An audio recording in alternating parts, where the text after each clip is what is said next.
Ito ang block ng Motorstar Well 125. Parehas ito ng Wave 100.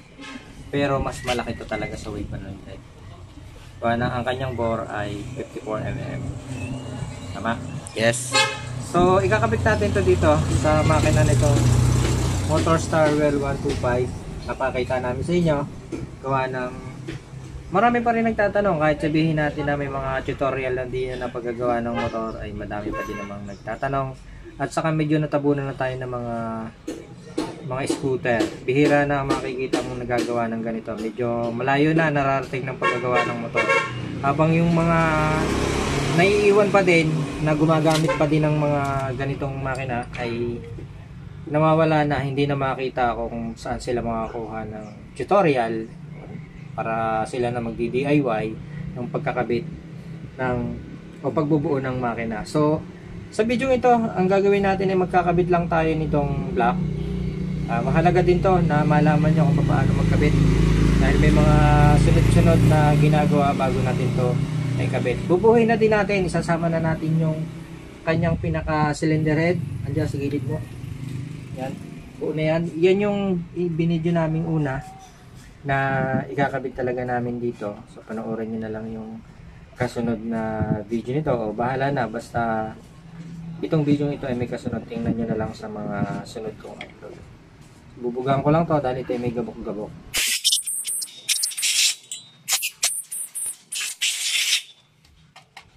Bugaan ko din to.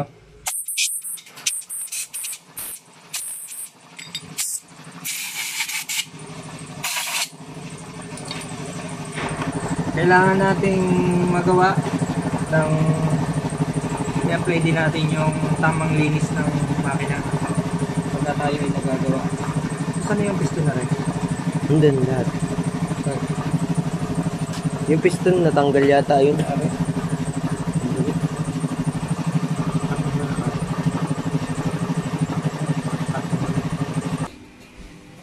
Magkakabit na tayo ngayon ng piston ring. Siyempre, bago naman natin ikabit yung ating block, palibasa bago nga ito, ay kakabit muna natin yung piston ring. Dahil isa yun sa pinaka-importanteng malaman nyo kung paano magbuo o magkabit nitong block na to. Meron tayo ditong bagong piston ring. Alasin lang natin.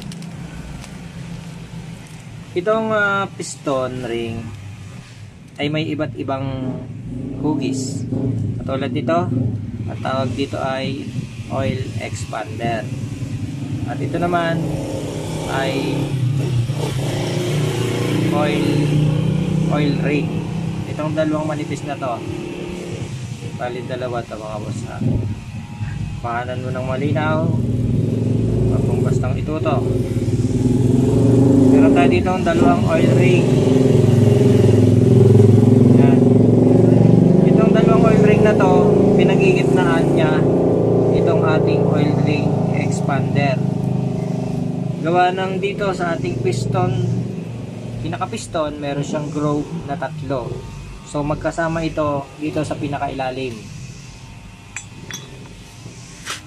Tapos ito namang dalawang piston ring, ibabaw at saka ilalim, ay meron siyang, para malaman mo kung alin yung pang ilalim at yung pang ibaba, ng ito dito, kailangan mo malaman kung saan mo ilalagay dito. Yan, may dalawang group pang natitira.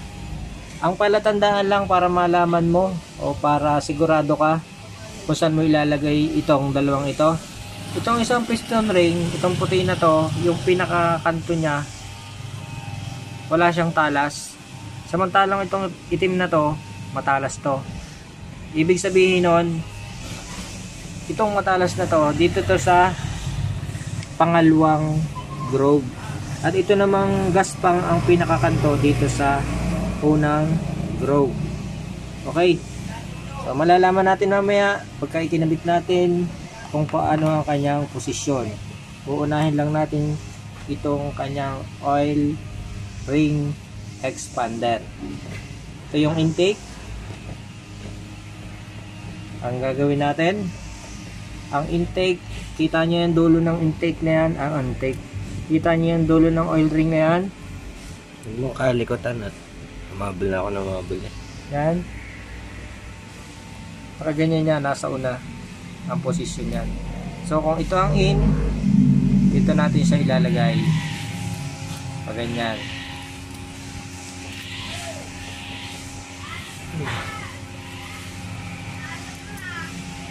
Okay. Nawala na yung dugsungan, hindi ko na makita. Dito natin itatapat yung putol. Ikutin lang natin yan. Hanapin natin yung pinagdugtungan ni oil ring expander. Pag malabo ang mata nyo, mahirap siyang hanapin. Katulad ko, malabo ang mata. Ayun, nakita ko na. Ito, nandito. Ito yung putol, oh.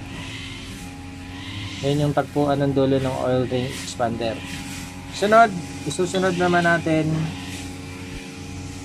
yung kanyang oil ring.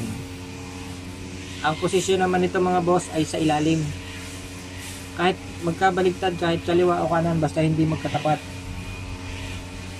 Oil ring expander. Dito naman tayo magkakabit sa ilalim. Dito sa exhaust. Gagawin lang natin ay ganito. Exhaust. Ito medyo mahirap pang ikabit ko anong nasabit siya sa oil ring expander. Gaganyan nyo lang yan. Yan. Tapos dahan-dahan yung ibaba. Pag ganon.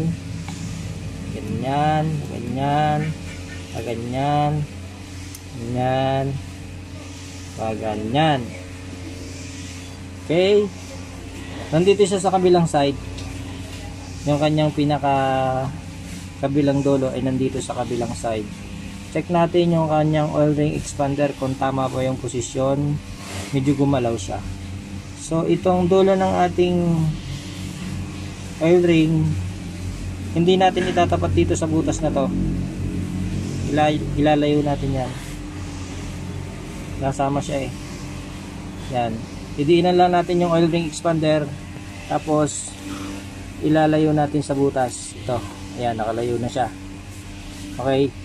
Dito siya. Nandito yung putol ng ating oil ring sa kabila. Ibig sabihin, exhaust to mga boss, exhaust to. Nandito yung putol ng intake. Tandaan nyo. Yung putol ng oil ring expander, nasa intake siya. Sa ibabaw. Tapos nakaharap dito yung pinakadulo. Tapos itong ating oil ring, yung putol niya na andito. Ibig sabihin yung katuwang niya dito naman sa kabila. Sana nasusundan nyo. Talagang ito na yung pinaka Nasusundan boss ng camera. nasusundan ng camera. Ang likot mo eh. Ay wala tayong magagawa. Tapos ito naman, ilalagay naman natin yung oil ring expander, exhaust uli sa ilalim. Tandaan nyo, doon ako naglagay, oh. Intake. Yan. Pasok natin. Pinihit ko lang, pero yung paglagay natin kanina, yun pa rin yan. Walang nabago doon. Pasok. Pasok. Ingat kayo sa paglalagay na rin. Minsan hindi napantay. So, ito yung putol ng isa. Ito yung putol ng isa. Medyo malapit. Diinan lang natin ng kuko. Para siya ay lumihis. Yun. Andito na yung putol ng isa. Andito rin yung putol ng isa. Check natin yung kanyang oil ring expander kung siya ay nasa tama pa. Nasa tama pa. Yan. Ibig sabihin naman, kung ito yung putol ng ating oil ring, ang katapat naman yan ay dito.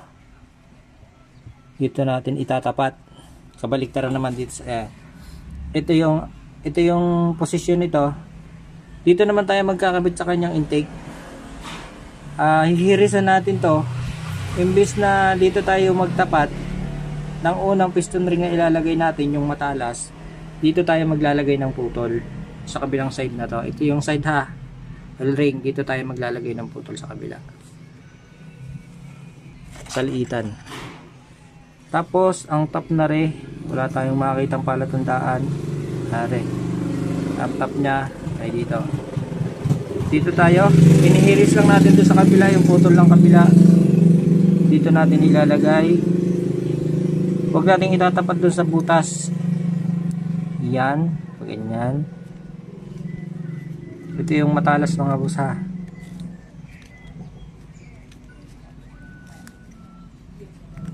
Yan, ganyan, dahan-dahan. Papasok din yan. Yung ayos. Kung papansin nyo, andito siya nakatapat. Tapos ito naman kanyang isang piston ring din, pinaka-top. Wala din siyang palatandaan. Wala din. Ang posisyon naman niya na ay dito sa kabila. Huwag din nating itatapat dito sa butas na to. Sana nasundan yung mga boss at talaga namang gusto kong matutunan nyo rin. Tapos igaganyan lang natin, paikot. Pak! Okay na yan. Tapos lalagyan natin ng langis. Well. Ang ginagawa ko dito mga boss para hindi na magalaw. Karang pagkakabit nito mamaya magagalaw pa to eh. Ginagawa ko dyan. Sabagay sa factory naman hindi masyadong inaano. Pero tayo ang ginagawa natin para lang sigurado eh ayusin na natin. Gagalaw kasi yan. Habang iniibo natin ng piston. Gagalaw pa yan. Langis na. Kung mapapansin nyo, hinawakan ko para hindi na mabago yung posisyon ng ating piston ring. Mahalaga kasi yung posisyon na yan. Sa bagay, pag umandar naman ito, mababago din ang posisyon nito eh. Gusto lang natin na pagpasok na nasa tama. So, ang technique ko naman dito, ano ba ito? Ganyan no? Ang technique naman natin dito, ganito ang side ng makina pag ikinabit. So, kailangan si intake nandito sa ibabaw na to. Kaya ang gagawin natin, ganun din ang pasok natin dito, intake. Kita na yan. Intake ha, yan, ganyan. Ang aking technique po sa kabit. Tapos yung position ng piston, naka-align na siya.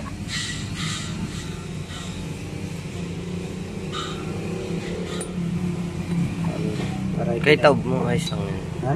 Taob mo.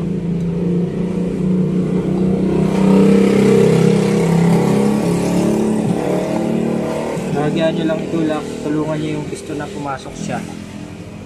Sabagay meron naman tong ang labas naman dito ay medyo open.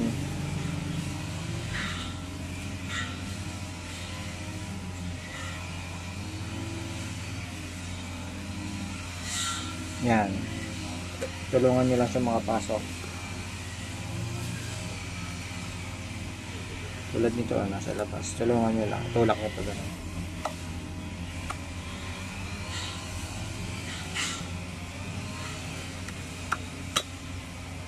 Pasok na siya. Balik natin ng kaunti para lumabas yung lagayan ng pin. Sikip. Sikip. Lagyan natin lang.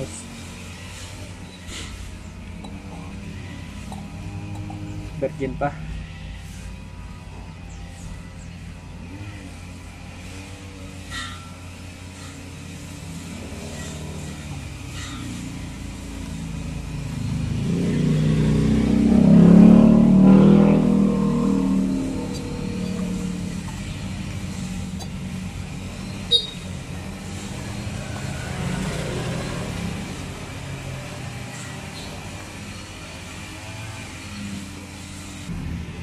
So yan, kung mapapansin nyo mga boss, ang position kasi ng makina ng ating block ay nakaganyan.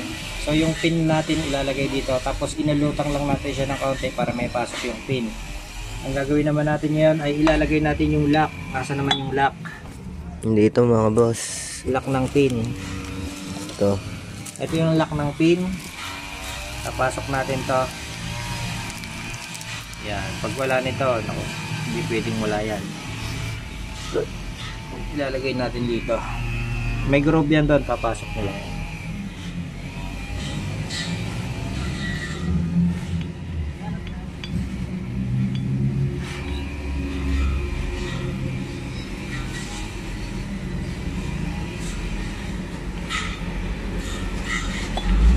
Pasok ko lang ito mga boss ha.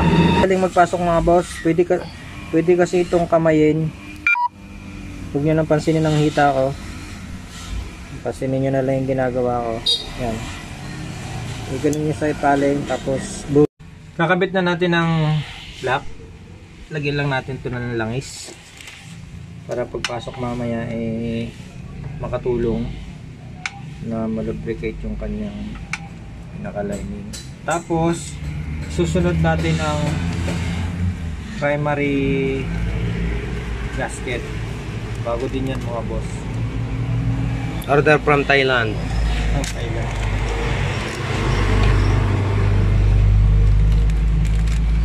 Sana nakukuha niyo mga boss yung pagkakasunod-sunod ha, para tayo nakakaintindihan ng maayos.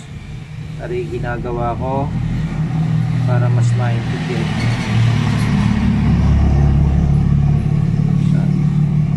Tama. Parang maliit.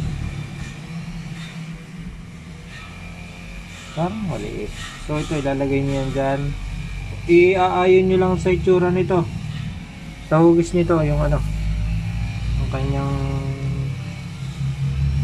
Gaskets. primary gasket. Yan. Oops. Naiwan yung connecting. Kanyang Naputol pa nga. connecting rod. Pasok. Yung Sakto. Paano to? Kaya mag-leak yan. Hindi naman siguro. Ay, ibang hugis na rin oh. Delikado mag-leak. Pero may ipit naman eh. Okay mga boss, ikakabit na natin yung kanyang block. Ang gagawin ko ngayon, imbis na silicone ang ilagay natin sa grasa, manipis lang.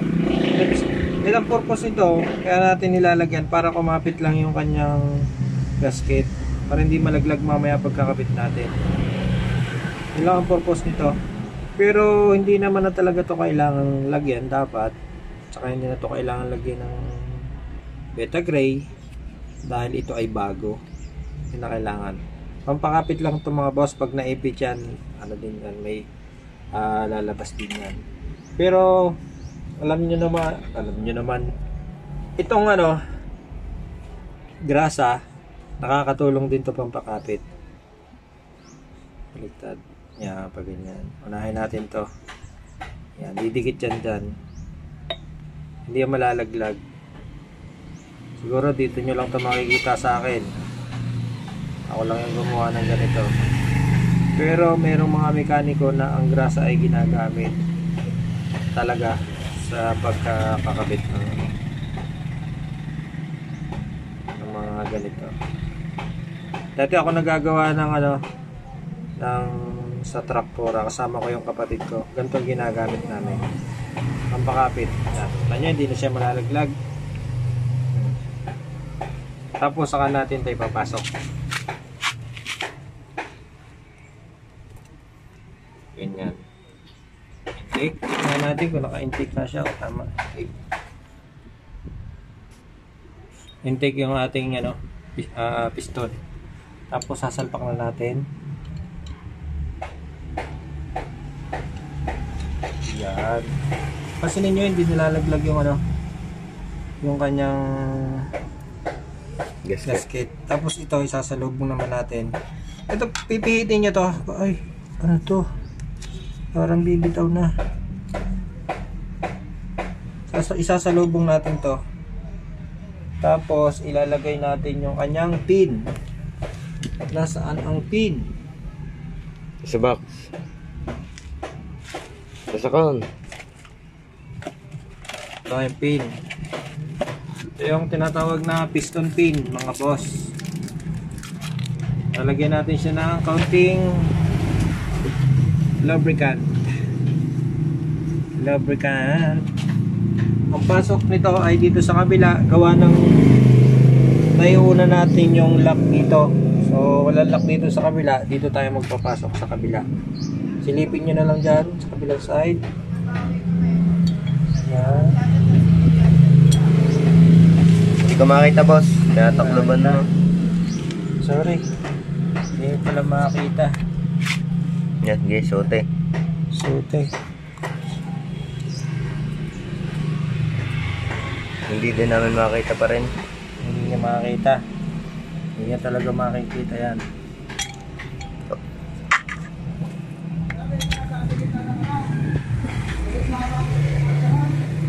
Tingnan nyo yung pin dito sa kabila. Pinapasok ko mga boss. Ayaw pumasok. Pinulak ko ng daliri ko, pumasok. Pinokpok, ginawang martilyo. Pinalo ko ng aking daliri, pumasok. Kita nyo ba? Pumasok na dyan. Tapos, okay na dito sa kabila. Ilalagay natin itong kanyang lock. Where is the screw? Screw or... Ari pala.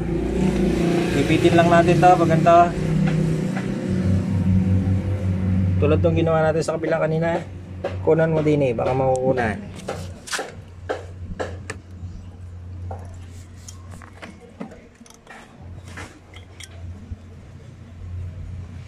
Kaya tong kamayin kaya lang gipit na tayo. Nakakabit na. Yun. Pasok na, lumagitik na. Okay na. Pumasok na. At ito? Tulak na natin itong piston. Wait.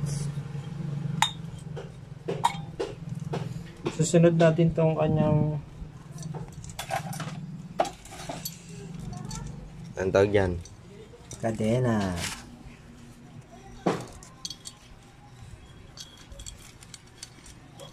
Kunin mo dyan.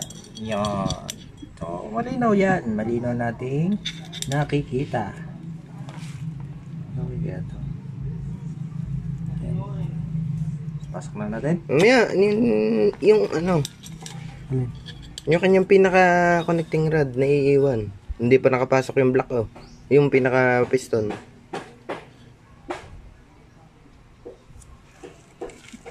Pasok na yan. Lapat na natin. Pinapakaba mo ako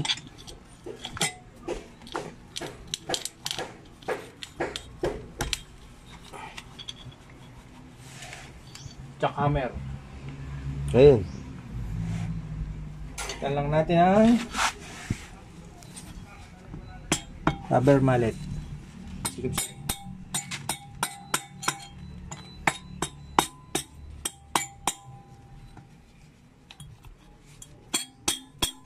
Gawa nung gawa nung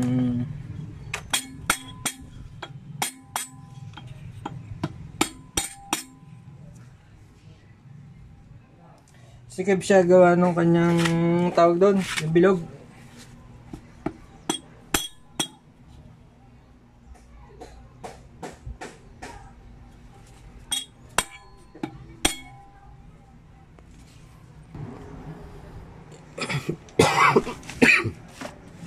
Okay, lumapat na siya mga boss. Nalagyan na natin ng tornilyo dito. Okay na yan. Ang isusunod naman natin ay yung kanyang pinaka-cylinder head. Pero bago yan, ang ating isusunod dito ay yung kanyang roller. Roller dito. Okay mga boss, kakabitan natin tong kanyang roller guide dito sa block. Ipitin nyo lang yan ang kanyang cadence. Kadena. Ganyan, pababa. Dapat may ipit siya para hindi malaglag sa loob. Mas di ka makita. Tapos yung nagbibidyo, di makita. ipit lang. Yan. Sisilipin nyo dito sa ilalim na to kung nasaan na yung kanyang butas. Gamit kayo ng screw para itulak na to. Ikaw nga sumilip. Yeah, boss. Malapit na. Silipin mo dyan. Kapya. Ito na. Pasok mo na yan. Hindi pa? Hindi pa? Di, baba, angat baba mo lang. Angat baba mo. Baba, baba, baba. Wala. Ayun. Masok na. Masok na, boss. At yun, kung makikita nyo mga boss, nakakabit na siya. Ganun lang ang mga boss ha. Tapos isusunod na natin Ang Wow. Sige, sige. Ayan mga boss. Gasket na Kaya ulit. susunod na natin itong secondary Gasket. Ganyan lang yan. Siya nga pala nang binili namin ito, kasama na ito sa block. Gawa ng mahirap hanapan ng pyesa itong makina na to. Nakailang gasket bili naman yun. Oh. Hindi pwede yung sa SYM. Basta wala siyang katulad. Ang makina nito ay GY6. No? GY6. GY6? GY6. Tapos ito, okay naman to, malinis. Lalagay na rin natin yan. Ayos mo na rito. Salpak na lang natin yan. Tatanggalin na natin itong mga boss at ano natin yung kanyang pinaka timing chain. Sige. Patapos na tayo mga boss ha. Pabuo na tong makinan to. Malinaw. Nasasabi namin. Bali boss, itong pinakamahaba mo na ulit video. Oo. Mahaba, malinaw.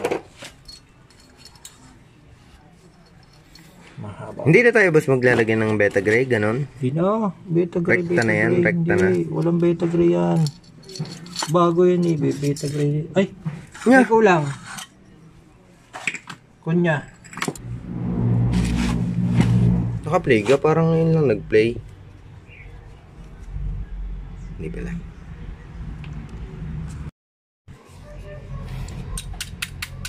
Okay. Tumigil muna kami dahil hinahanap namin yung dowel. Nandun na yung dowel, nakita na namin.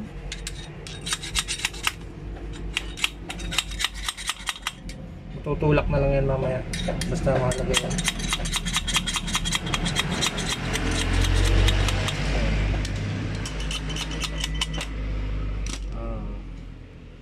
Okay. Kakabit na natin ang cylinder head.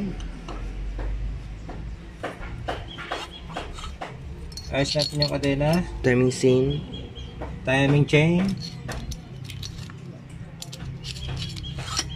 Yuh. Ah! Kaya talagang mag-iingat mga boss. Malikot po ang ating timing chain pagka ating kinalas na nakaga-upright ang makina. Kasi ito mga boss may langis pa kaya ganun ang tayunan.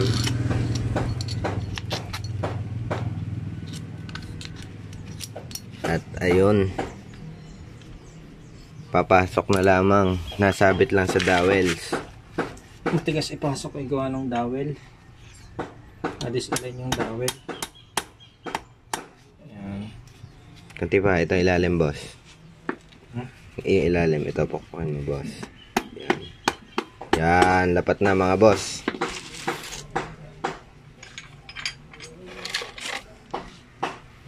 Beta gray ka. Wala tayong ganari eh. Okay, okay. Wait lang mga boss, hanapin ko lang ang beta grade. Yan muna kayo. At yan, nakita na. Dami. Latiti yata. Kung maglalagay kayo mga boss ng beta gray, kaunti lang. Kakayat yan.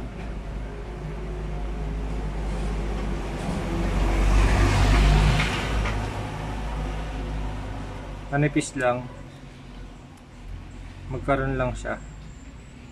Wag lang wala. Gawa na imbis na ilagay natin dito ay gasket. Eh, mahirap hanapan to ng gasket. Makakuha ka man. Ay ano. May defect. Factory defect. Ganyan ang posisyon yan. May arrow yan. Nakababa. Yan. Tapos tornilyo. May mga washer yan. Wait lang boss, nandito sa akin. Ito boss. Isang washer. Dalawa. Tatlo. Apat mga boss. Tapos gagamit tayo dyan ng matindihang panghigpit. Pagkatapos nito, di tatapusin na natin dito. Parang yun lang naman yung mahalaga eh. Yeah. Yes boss. Nakabit lang natin to. Tapos okay na. Kung mapapansin nyo nga pala, naka-top dead center to. Nakaangat yung piston kanina. Kaya kung mapapansin nyo, hindi na kanina yung top dead center. Dahil alam na namin yung top dead center. Nakataas din yung piston. dead center na yan. Tapos itong ating cylinder head, naka-top dead center din yan. Kaya hindi ko masyado na ipaliwanag sa inyo kanina, pero naka-top dead center na yan. So hapitin lang natin to, alternate para hindi tabingi ang pasok. Gis ang pagpihit dito mga boss.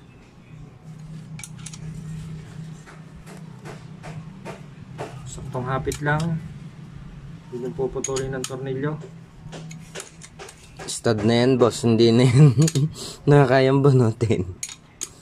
Naputol lang, pati tayo dyan. Laking trabaho, laking servisyo. Saktong hapit lang, pag nalaban na okay na yun. Pag medyo nalaban na,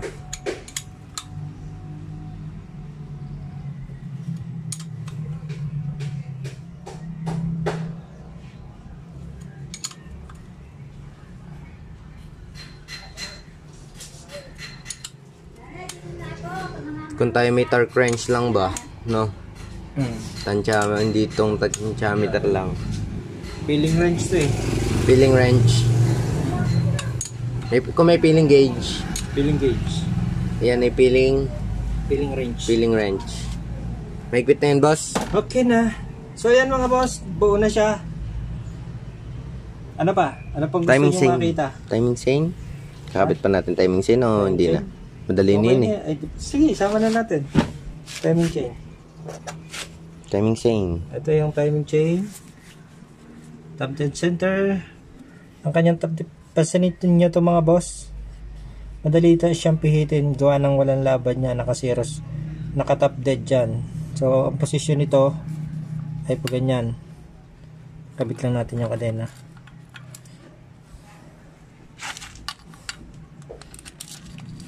Hindi ka makita oh. Ganyan. Oh. Ganyan. Oh. Ganito.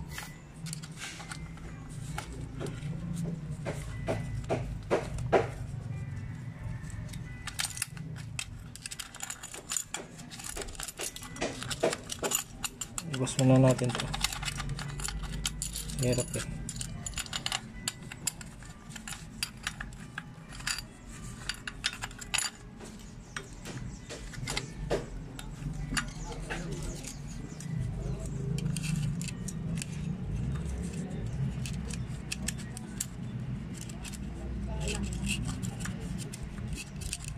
Mas madali nga ano pag pinasok. Siyempre.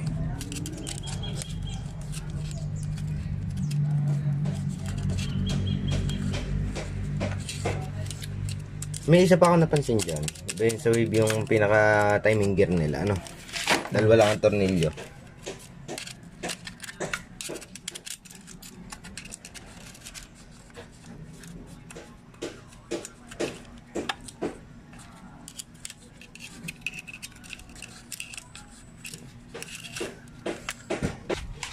So ayan mga boss.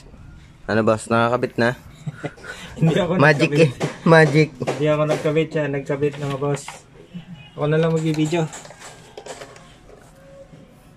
Totornilyohan. Iba pa yung isang tornilyo niyan. At talagang hirap hanapin ng tornilyo yan pagka nawala. Hindi to pwedeng pang universal eh. Yeah.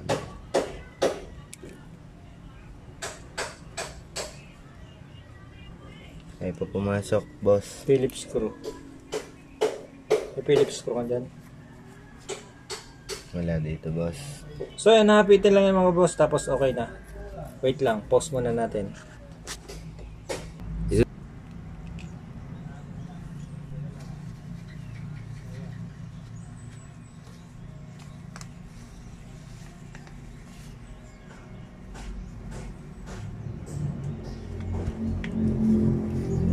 Okay, ayan ang mga boss bo na ganun lang. Sana nasundan nyo yung pagkasunod-sunod na ginawa namin para nakuha nyo yung idea at makapag-DIY kayo ng sarili nyong motor. Maraming salamat sa panonood ng video ito at kita-kita tayo sa susunod na video gagawin ulit natin. Hindi pa rin tayo titigil sa paggagawa ng motor. Tuloy-tuloy lang tayo, huwag kayong mag-alala mga boss. At nandito lang ang inyong lingkod. So ayan, maraming salamat. Papakita na lang namin yung pag-andar nito sa susunod na video. Gawa ng medyo mahaba na ang ating video. Inabaan na natin para mas masubaybayin nyo ng ayos. So maraming salamat mga boss at kita-kita tayo sa susunod na video. Pasalamat din to sa ating videographer. Peace. Pakita ka naman. Please subscribe, Like. and share. Huwag kalimutan mag-subscribe kung bago ka pa lang sa channel na ito mga boss. Siyempre. Kain muna kami. Okay, okay. Bye.